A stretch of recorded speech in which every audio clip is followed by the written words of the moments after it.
Tensões em um ponto material, espaço de tensões. Então, o ponto material representado através desse cubo e o estado de tensões a ele aplicado. As tensões normais, perpendiculares às faces, sigma xx, sigma yy, sigma zz, e as tensões tangenciais em cada face desse cubo em duas direções ortogonais, representados aí na direção de x, nós temos sigma xz, sigma xy, na direção de z, sigma zy e sigma zx, e na direção de y temos sigma yx e sigma yz. Para que este ponto material esteja em equilíbrio, obviamente que existe uma simetria por equilíbrio, né? Desse tensor, a simetria é que as tensões tangenciais em uma das faces terá que ter o mesmo valor na face oposta, porém com o sentido, né, sentido oposto, ou o sinal invertido em relação ao eixo. Assim definimos então o tensor de tensões de Cauchy, que é um tensor simétrico, e assim, por ser simétrico e haver essa condição de equilíbrio, sigma yx é igual a menos sigma xy, sigma yz é igual a menos sigma zy, sigma xz é igual a menos sigma zx. Definido então o tensor de tensões de Cauchy, é possível determinar um plano pelo qual as tensões normais sejam máximas e as tensões tangenciais sejam nulas, né? Assim determinamos as tensões principais. Então, sigma ij vezes nj é igual a sigma vezes nj. Esse vetor nj representa o plano.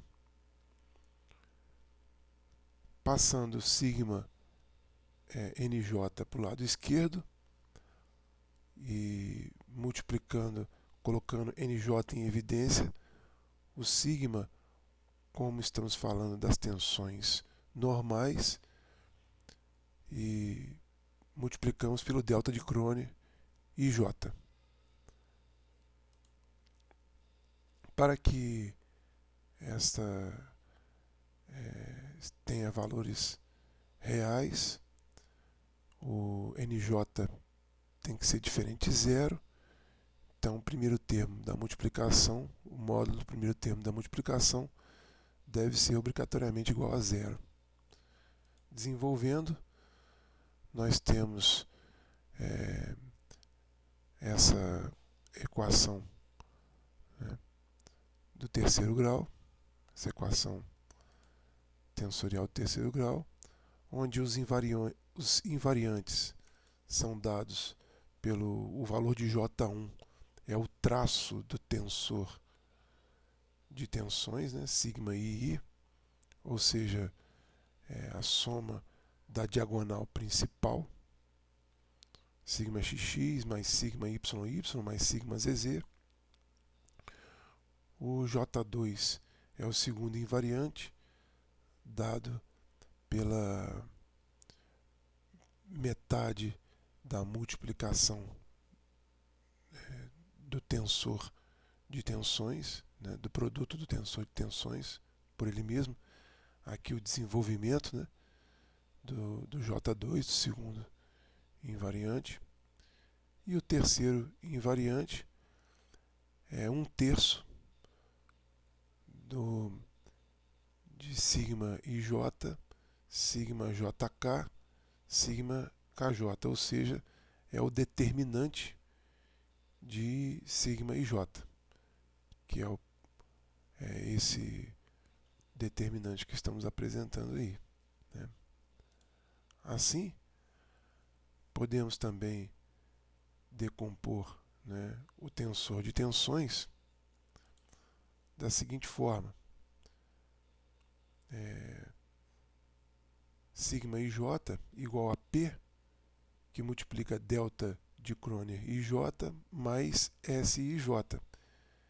Ora, essa decomposição do tensor de tensões, onde P é definido como a pressão hidrostática, ou seja, 1/3 de sigma I, 1/3 do traço do tensor de tensões, que é igual a 1/3 de sigma 1 mais sigma 2 mais sigma 3, né? Se estamos falando das tensões principais. Retornando à decomposição do tensor anteriormente apresentada, muito comum essa decomposição na teoria de plasticidade clássica. Passando S para a esquerda, temos que SIJ é igual a sigma IJ menos P vezes delta de Kroner IJ. Esse S é chamado de tensor de tensões desviadoras e representa o estado de cisalhamento puro. A mesma operação, portanto, aplicada ao tensor de tensões. Vamos aí que nessas condições, né, colocando o tensor de tensões, subtraindo esta parcela da tensão principal, nós temos que esse determinante é igual a zero. Assim, no elemento infinitesimal de volume, as tensões principais sigma 1, sigma 2, sigma 3, subtraindo a pressão hidrostática, nós temos o tensor de tensões desviadoras. Esse tensor de tensões desviadoras também, né, operando da mesma forma que fizemos para o tensor de tensões, ou seja, subtraindo uma parcela dele, né, para determinar uma direção principal, nós podemos resolver e ter como resultado desse determinante a equação aí apresentada, onde J'1 é o primeiro invariante do tensor de tensões desviadoras, traço desse tensor de tensões desviadoras, S1, S2, S3, nesta direção que estamos estudando, né? O S2, observem agora, né, no desenvolvimento, 1/2 de S IJ, S IJ, isso representa a 1/6 da diferença entre os quadrados dos elementos que compõem o traço do tensor de tensões nas direções. Então, sigma xx menos sigma yy ao quadrado mais sigma yy menos sigma zz ao quadrado mais sigma zz menos sigma xx ao quadrado, mais as componentes sigma xy ao quadrado, sigma mais sigma xz ao quadrado mais sigma yz ao quadrado. Esse é o segundo invariante do tensor de tensões desviadoras, né? Aqui o desenvolvimento em termos das tensões principais,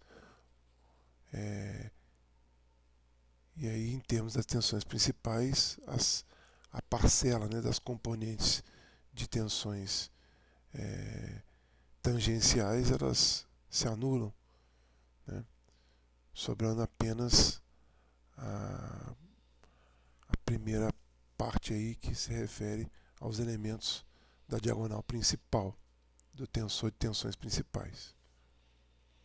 Da mesma forma, podemos desenvolver para as tensões, o tensor de tensões desviadoras.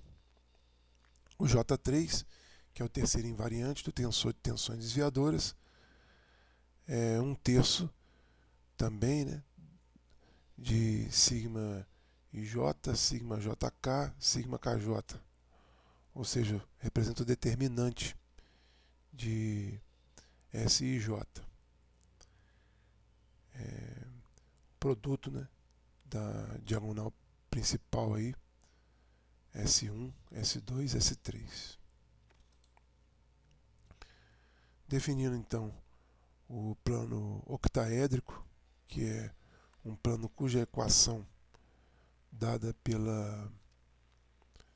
pelas tensões principais é uma constante, né? Essa constante C raiz quadrada de 3, ou seja, mais ou menos sigma 1, mais ou menos sigma 2, mais ou menos sigma 3 é igual a uma constante que multiplica raiz quadrada de 3.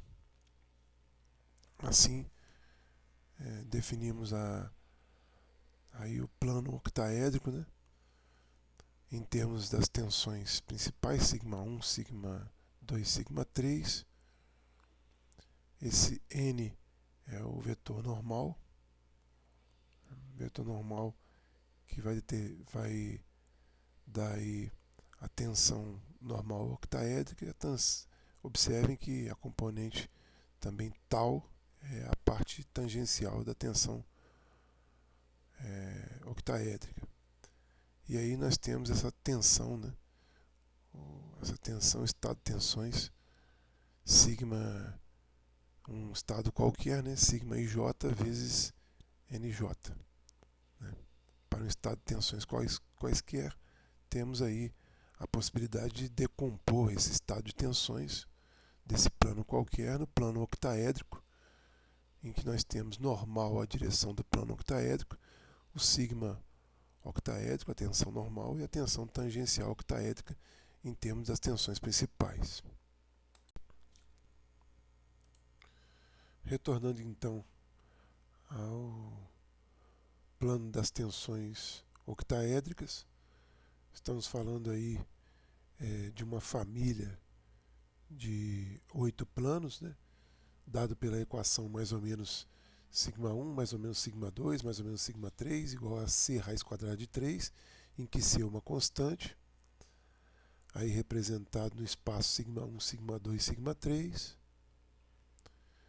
Aí temos, portanto, a tensão normal octaédrica, sigma octaédrico igual a sigma n, que é igual a sigma ij, ni, nj. Assim, representado aí no plano das tensões octaédricas. Como desenvolvendo isso em termos das tensões principais, a tensão octaédrica é igual a sigma 1, N1, N1, mais sigma 2, N2, N2, mais sigma 3, N3, N3, que é igual a 1/3 da soma das tensões principais nas direções sigma 1, sigma 2, sigma 3, que corresponde, que é a mesma coisa dizer, 1/3 do invariante do tensor de tensões, do primeiro invariante. Portanto, para determinar a tensão tangencial octaédrica, aplicamos o teorema de Pitágoras. Observamos aí que a hipotenusa sigma IJ NJ, assim o cateto, né, que estamos procurando, o cateto ao quadrado, que é a tensão octaédrica ao quadrado, é igual ao módulo da hipotenusa ao quadrado, que é sigma IJ vezes NJ, esse módulo ao quadrado, menos a tensão normal octaédrica ao quadrado. Expandindo em termos das tensões principais, temos que, portanto, 1/9 de sigma 1 menos sigma 2 ao quadrado, mais sigma 2 menos sigma 3 ao quadrado, mais sigma 3 menos sigma 1 ao quadrado. Assim, conseguimos determinar então a tensão octaédrica, extraindo a raiz quadrada de 2/3 do invariante do tensor de tensões desviadoras, que equivale, em termos das tensões principais, 1/3 da raiz quadrada de sigma 1 menos sigma 2 ao quadrado, mais sigma 2 menos sigma 3 ao quadrado, mais sigma 3 menos sigma 1 ao quadrado. A importância de determinar a tensão tangencial octaédrica, né, essa tensão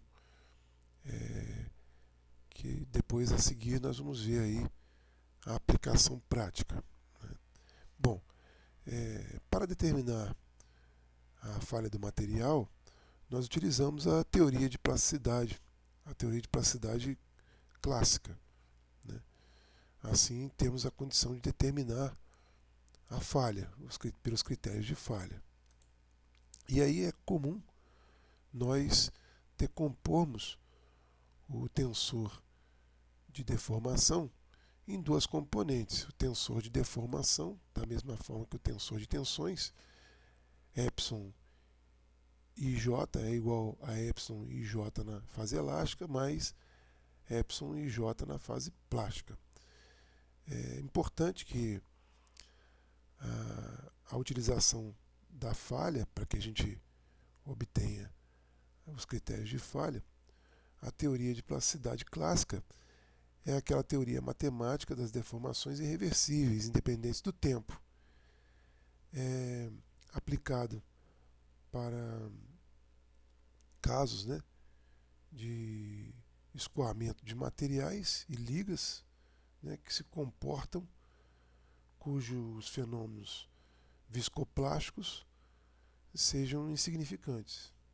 Né? São escoamentos cujos fenômenos viscoplásticos são insignificantes, a temperatura nas quais não ocorre mudança das propriedades físicas dos materiais e carregamentos monotônicos. Usada também, né, para a conformação, é muito, no nosso caso aqui, o nosso foco, né, é o estudo para prever o colapso plástico e investigar a instabilidade dos materiais. Né. Bom, assim, a fase elástica do tensor de deformações é obtida através da lei de Hooke, a parte elástica, a parcela elástica, epsilon e J elástico, né? Uma vez que a lei de Hooke, a tensão é proporcional à deformação, nós temos então que o tensor de tensões sigma IJ é igual a C IJKL. Esse C é um tensor de quarta ordem, multiplicado por epsilon elástico de KL. Né? Esse C, essa constante, né, esse tensor de quarta ordem, ele é igual a L, que multiplica delta de Kroner IJ vezes delta de Kroner KL, mais G, que multiplica delta de Kroner, uma soma, né, delta de Kroner de IK, delta de Kroner JL, mais delta de Kroner IL vezes delta de Kroner JK. Onde o primeiro termo, né, μ, equivale a G. Esse G é obtido do ensaio de torção. É igual, equivale ao módulo de elasticidade, o módulo de Young, dividido por 2 vezes 1 mais Ni, em que esse Ni aí é o coeficiente Poisson do material. Da mesma forma, obtemos aí o lambda, que é igual a L, né? Que é igual ao produto do módulo de Young vezes o coeficiente Poisson, dividido por 1 mais o coeficiente Poisson, que multiplica 1 menos 2 vezes o coeficiente Poisson. Essas duas constantes G e L são também denominadas constantes de Lamé.